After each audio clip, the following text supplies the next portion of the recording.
I came across some old recipes my Aunt Beatrice wrote down for me sometime in the late 80s, but these are really old family recipes. It doesn't have a single measurement on it. It just says cucumbers, onions, evaporated milk, sugar, vinegar, and salt. But she was careful to include this warning, which says whenever a recipe has milk, sugar, and vinegar, always add the vinegar last, or it could curdle or sour your milk. So today we're going to see if I can recreate Aunt Bea's Pennsylvania Dutch creamed cucumbers. And it's the perfect time of year for this. She would have served this in the summertime when the cucumbers were getting ripe in the garden, and she always made these when we had our 4th of July picnic. So Aunt Beatrice grew up in Pennsylvania Dutch country, and after doing some research last night, I discovered that creamed cucumbers like this have deep roots in German cooking.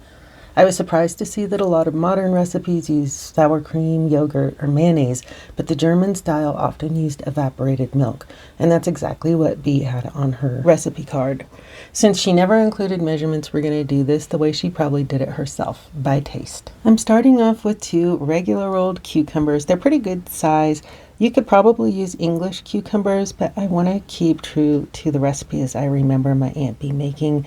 This is what my grandmother would have grown in her garden, so we're just using regular cucumbers. And my Gram or Aunt Beatrice, whoever was making this, would have used a knife. I am not so good with my knife skills, and this mandolin just keeps everything nice and even. I actually bought this mandolin back in 2008, so it kind of feels vintage anyway. And I love seeing that my Aunt Bea wrote down sliced onions if you want. When I was little, I hated onions in anything and would pick them out of any recipe. Times have changed, and so have my taste buds, so we're definitely going to add the onion in this one.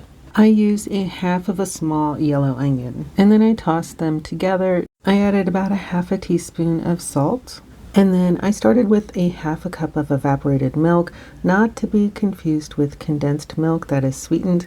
We want evaporated milk. So just add that half a cup of evaporated milk to a small bowl. And I started off with a tablespoon of sugar. It can always be adjusted later, so better to start small. I'm going to do this by taste. But one thing I wanted to share is this adorable sugar bowl. My grandmother had one just like this, and it brings up so many memories. I found it on Poshmark and immediately had to buy it. Okay, back to the recipe. And just like Aunt Bea said, I'm adding my vinegar last, so I did a tablespoon and a half of vinegar. Then we'll give it a really good stir, and then I'm going to cover it and place it in the fridge to get it chilled. And Gram always used plates as her covers instead of plastic wrap. Even after just an hour or 2 in the fridge, you can see that the cucumbers released a lot of liquid. So even if I had tasted it before this step, the flavor would be different because it's now diluted. It certainly looks a lot like I remember, so let's give it a taste. So the question in my mind isn't whether this tastes like a modern cucumber salad. It's more about, does it taste like Aunt Bea's? And I have to tell you, it's very, very close. While this is delicious as is and a perfect replacement for coleslaw, I would probably double all of the ingredients except the cucumbers. And that's the beauty of these kind of recipes. They can be custom tailored to your taste buds.